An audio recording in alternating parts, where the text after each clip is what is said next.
Welcome into WNBA Today. I'm Casey Hudson here with you on Sports Grid TV. And what better way to roll out WNBA Today than when all of the teams are pulling out all the stops to mark their spots to get into the playoffs, which means we've got to talk about those key people that are going to help their teams get into a potential successful playoff position. So welcome into WNBA Today here on Sports Grid TV. And in order to lay down the groundwork, we've got to talk about those major key players, or as we know them when it comes to odds, lines, and markets, your MVP players. So first, looking at the groundwork for everything for WNBA Today.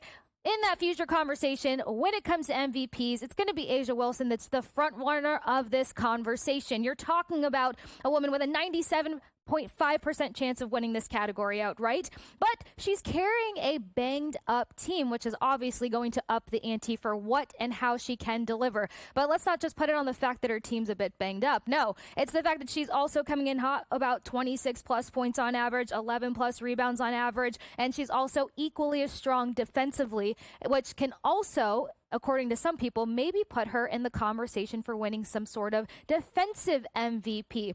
But outside of Wilson and her tremendous performance and consistency and lockdown when it comes to that defensive side of the ball, you're also looking at Collier. Now, she's kind of made a massive leap when it comes to this topic and conversation for major keys and MVP. And why not? She's pulled through for her team if they were in any sort of slumping position. She's been consistent when it comes to topping the charts statistically. Not to mention is that she's coming back from an injury. She was banged up heading into the Olympic break. She comes back still weathering through some of those injuries and then tends to go with this MVP all-star performance, averaging a little over 25.5 points, sitting at 9 plus rebounds, right there in the assist column, and averaging 66.2% from the field while shooting. Then we all know this name, so of course it's in the MVP conversation when you're looking at the WNBA, and it's going to be Caitlin Clark, somebody who just made history as a rookie for the most three-pointers, making it look easy, and then before wearing this crown, before grabbing this new notion to put on her accolades, she also was killing the league when it came to assists. So you're talking about somebody who's a massive threat, not only for her team, but to go up against, which we'll get into more of that later because we've got a massive showdown with Caitlin Clark tonight. But aside from all of those accolades, averaging 8.1 assists when it comes to rebounds, sitting a little over 5 rebounds, and then coming up hot with 18 plus points. And if you guys have watched the last couple of games, she's made those 18 points look easy. Even if it's been a slow start in the first half, she has pulled through for her team in the second half, and that's exactly what she's done in the last 2 games. Pivoting over from Clark, you have somebody who I thought would be higher up in this conversation, at least before the Olympic break, and it's going to be Sabrina Ionescu. Really good in the point column, averaging about 19 points. Kind of lower in the rebound column, but in certain games, you've seen her actually come in a bit stronger when it comes to rebounds and being an alleviator when it comes to assists. Also, again, before the All-Star break, she's somebody that I probably would have had over Collier, but Collier was injured. She wasn't obviously participating as much or putting up many numbers, so that changes when you've got Collier coming into the conversation. And then, of course, you close out the major keys and MVP conversation with Breanna Stewart. 22 points, making it look like no big deal. 8.5 rebounds and 3.8 assists. So that's the foundation of our MVP conversation. And these ladies are going to try to help lead their team to the championship. It's all about getting to that postseason. And speaking of the postseason, look, a lot of people are kind of assuming or almost want to see top of the odds or second place of the odds. It's going to be the Aces. And we've seen the Aces struggling a lot as of late, more specifically in that defense column. And where I look a little at the Aces and their attempt to make a run at a title this year is the fact that they're 7-10 on the road. And if we know anything about postseason, you've got to be able to show up. You've got to be able to produce. You've got to be consistent on the road. And the Aces are just kind of sliding in their road games at probably the most crucial time of the season. So it'll be interesting to see how they start to make those corrections. Coming off of a few tough losses, but I say a few because, look, they can probably bounce back, and we'll talk about them further here down the stretch on WNBA Today. Then we've got the team that I'm hoping gets in there. It's going to be the Minnesota Lynx for me for a number of reasons. The consistently hot performances, obviously some of their top players showing up. They've got a number of players that can produce in that point column, but then also 28-8 sitting top of the Western Conference. I know it seems like what I said earlier with the Liberty, almost an obvious choice in a number of ways and categories. How will they stack up defensively? But I think that they're checking the right boxes at the right time, which makes them maybe not the most obvious answer right now, but an answer that can probably get into the mix more steady. So sitting at plus 480 value, that's probably where I'm leaning more consistently when it comes to who I want to take this title. Right below them is going to be the Connecticut Sun. This has been an interesting team to watch. They kind of had a shaky start coming out of that Olympic break. They're a really solid team defensively in a number of categories, but then they've just kind of fallen off. They lost to the Dream a couple of weeks ago. There was a lot of question marks about how their performance was going to pick up, but I think that they started to do just that. I think they started to find their game again, started to pick things up. Second place in the Eastern Conference and sitting at a 22-8 record. That's not a bad place to sneak in when it comes to the WNBA title conversation. Slightly below them, the Seattle Storm. Another team that's just kind of fallen off. They can be so destructive offensively. I want to say when they want to be, because then you've got moments when they just absolutely don't show up. Another team that's kind of had a slippery slopes versus teams that are sitting bottom of the pack. But we're trying to give everybody a little bit of wiggle room from that Olympic break. And we're almost to the point where we can't even talk about the Olympics being an issue anymore. There should be no more fatigue. But regardless, we're now starting to see these teams get back into their rare form and their ability to produce. Back to that road conversation. This team is 7-7 on the road. If you can't win on the road, your postseason is likely going to get cut short. Then we wrap this with the Indiana Fever, 15-16 right now record-wise, 6-11 on the road, but they're climbing up the Western Conference, so they're really trying to make a case for themselves. But if Caitlin Clark and Kelsey Mitchell keep playing the way that they've been playing and contributing to their team, yeah, they're going to continue to make leaps, and they're going to find themselves in a better conversation and at better odds within this next week or two stretch. But we've got a nice slate ahead on this Friday night. We got the Fever taking on the Sky, which is ultimately probably going to be the rookie showdown between Caitlin Clark and Angela Reese. And that's what we're all looking forward to tonight. Next one's going to be the Lynx versus the Wings. This total coming in at 170.5. This one's kind of adjusted a little bit, adjusted by a point more so, but even the total has kind of swinged around, and we'll dive into that game in a little bit. Then you got the Liberty versus the Storm. This total went down by about a half also. Interesting line movement, though. The spread was at about 1.5 a couple of days ago. Now it's bumped up to a 3 last time I checked. But this is a game I want to keep close eyes on, and I can't wait to break this one down with you guys. Then we've got the Dream versus the Aces. This total coming in at 165.5. And this spread also bumped up. You got the Dream's ability to cover a 10-point spread, though. We did see that a number of times last week and the previous week, actually. So these are the line movements that we're going to have to break down so that we can find the best odds and angles so that we can put you in the best betting position possible. But we've got so much more. We're going to start with the Dream versus the Aces because I kind of have a bone to pick. You got the Aces that still sit so high in this title conversation with favorable odds going for them, and I don't think that they're performing well enough. And I think that there's two teams, not just one, I think there's two teams that could potentially leap the Aces if they remain banged up and they cannot show up defensively, which is all going to play into their matchup with the Atlanta Dream tonight. We talked with Coach, we talked with Kate Constable here on Sports Grid TV, and we will find out more about how the Aces can maybe shake their struggles or how the Dream can come out on top. Go nowhere. Stay with us here on WNBA TV on Sports Grid TV. Welcome back into WNBA Today here on Sports Grid TV. Casey Hudson hanging out with you to give you the rundown on all things going down in the WNBA. Not only just today, but we just went through futures. We just talked about those major key MVPs, but we got to get into this Friday night slate, right? So we were talking about the Dream versus the Aces just a smidge before we cut to that quick break, which means we're coming right back to it.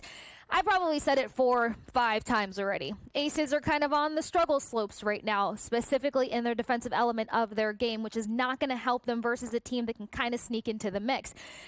Desperate teams tend to pull off desperate wins, and the Dream have a chance to slide into that fourth spot in the Eastern Conference. And at the top of WNBA Today, I mentioned, what better time than to have teams jousting for playoff spots? The Dream team, or the Dream team that they're trying to be, is that exact example. Now, you got an Aces team that's 3-5 in their last 5 games, pulling off 3 wins, and 2 of those losses came to the Sun and the Sparks. When you're looking at the Sun, I mentioned their defensive ability to show up. They try to keep things pretty low scoring, and they did a good job with doing that versus the Aces. But it's not a good look when you get outscored 32-21 in the fourth quarter versus the Wings team that's just very much, I think they probably have decent rebounding, but outside of that, the Aces should have had full command of that game. Yet, you got a Dream team that shows up in the first half, kind of keeps your back against the ropes, and then might fizzle out in that second half, more specifically fourth quarter. There's a lot of fatigue in the Dream in that fourth quarter. So if the Aces can show up for 4 quarters today, they have a chance to get in a win column and maybe show up better for totals or odds. So the Dream's going to try to slow this game down. Aces are going to try to come out swinging. With that being said, I think that we probably want to gauge the total. 165.5 here, but don't be shocked. I like the Dream to potentially cover a 10.5 spread. It just feels a little big going up against a very inconsistent Aces team. And when you're lacking defensively, you can allow those teams to get into the mix. Also, keep in mind, the Dream just lost by 4 points to the Storm. We already said that the Storm are really, really destructive offensively sometimes. So to be able to tango with a team like that and then to come into this matchup with a spread at 10.5, I'm not loving it. I like the Dream to cover. Players you obviously want to keep an eye on if you want to gauge some player prop bets. We talked about Wilson being a key asset for her team, obviously keeping this team in any sort of conversation. Over her last 5 games, 135 points, 53 rebounds, and 13 assists. So why not check out some rebounds or point props for your payday? Then you got Kelsey Plum, obviously 75 points in the last 5 games, 17 rebounds, 16 assists. Somebody else who's kind of hit or miss or showing up when it comes to what the Aces need most. Just since getting back from the Olympic break, never, ever going to disrespect or dismiss her game. But somebody you obviously want to lay some money on is going to be Tina Charles. She is tremendous when it comes to rebounds, and she's been one of the key players to keep the Dream in any sort of potential upset matchup. And as we saw over the last 2 weeks, the Dream have been good with covering the underdog conversation and massive spreads, which brings me back to this 10-point spread.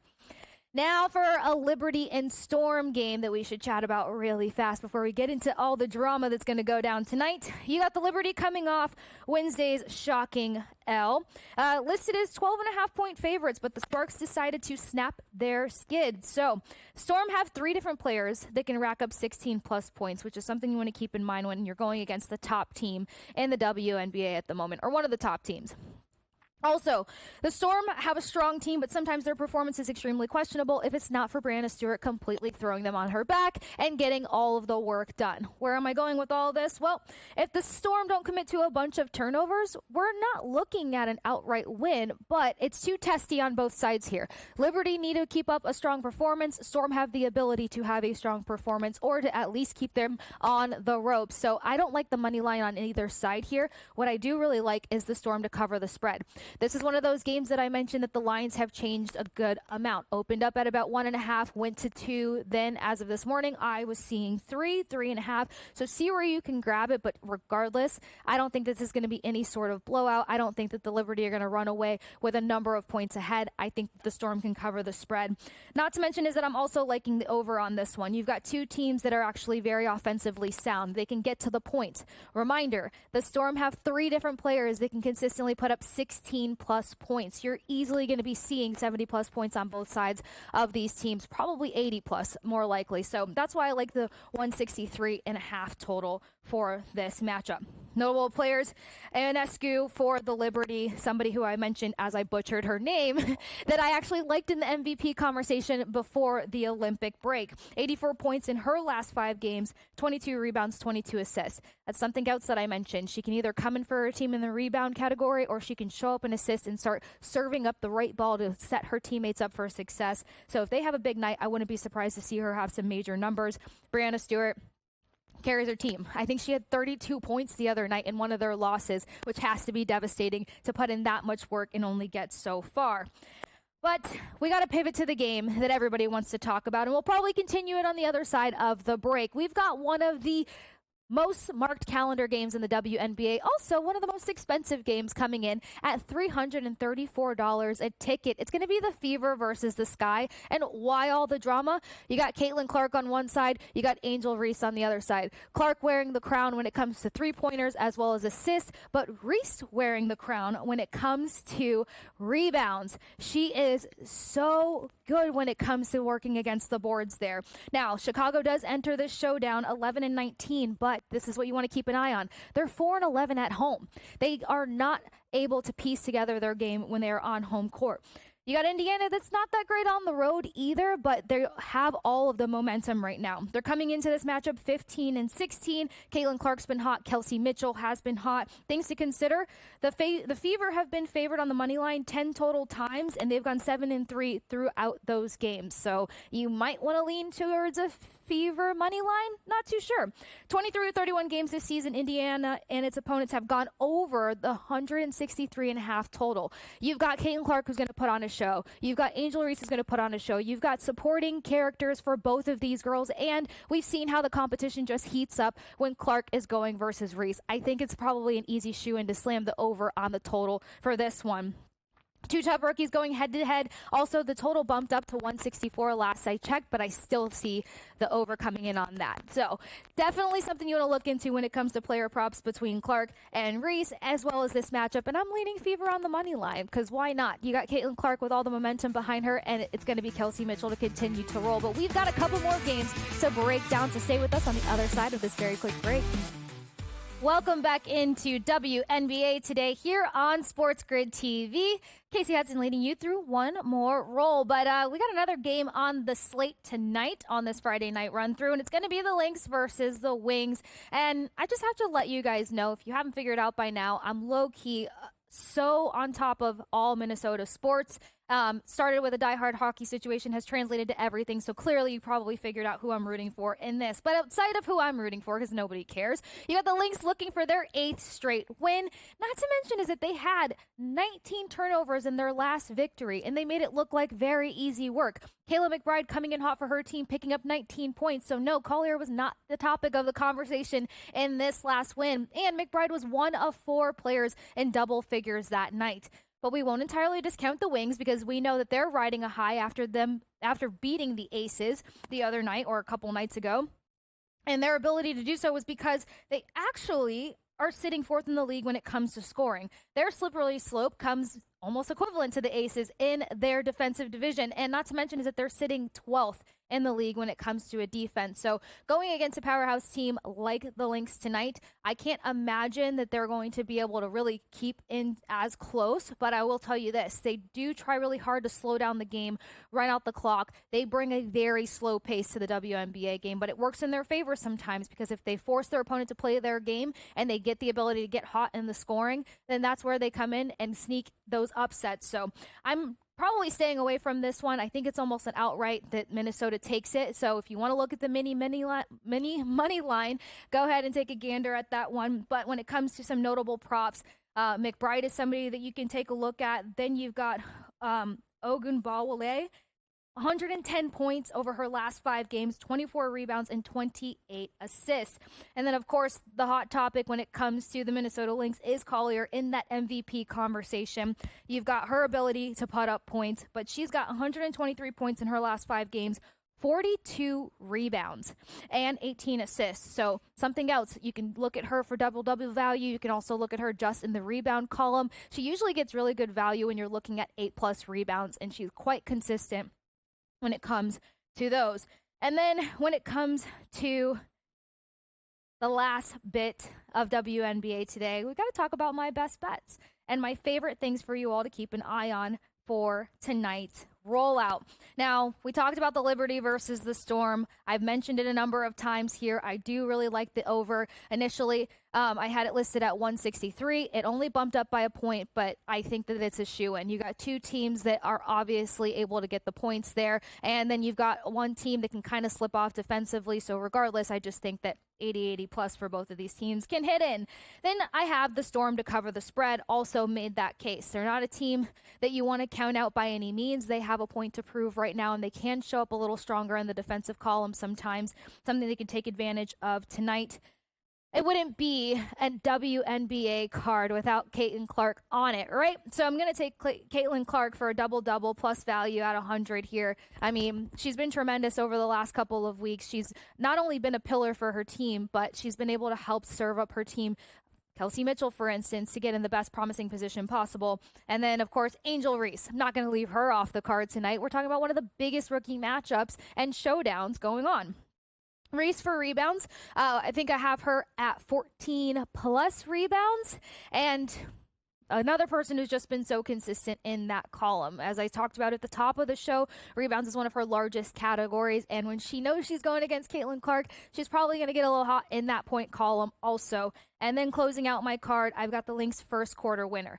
This just seemed to have a little bit more value to me because, like I mentioned a moment ago, yes, you can probably go with the mini money line, which is such a tongue twister for me. The mini money line, which seems like the easy go-to, but again, the Wings can pull in a little bit of an upset or slow down the game enough to make it irritating. So I didn't really want to play with any point totals on this one. I didn't want to play with the spread on this one. It could either be a shoe-in game or it can get really messy. But as for the first quarter, the Lynx coming out and setting a tone, absolutely. The Wings trying to slow down the game. While they're trying to slow down the game, they're putting their opponent in a position to come out hot and at least strike up those points. We've seen the Lynx do it in a number of first quarters, so taking them as an outright winner at good value is something that I don't think you want to overlook. So this is my play card for the night. The first play card of WNBA today. A lot of great games to roll through, but you're not going to want to miss it as we get through this WNBA season, as we figure out who's going to pop to the top for that WNBA championship. So every Friday, you're going to want to be right here on Sports Grid TV watching WNBA today as we keep you up to date with the run for the title, with the run for the major key MVPs, and more best bets, odds, lines, and figures. Thank you guys so much for joining me here on WNBA today on Sports Grid TV, and we'll catch you next week.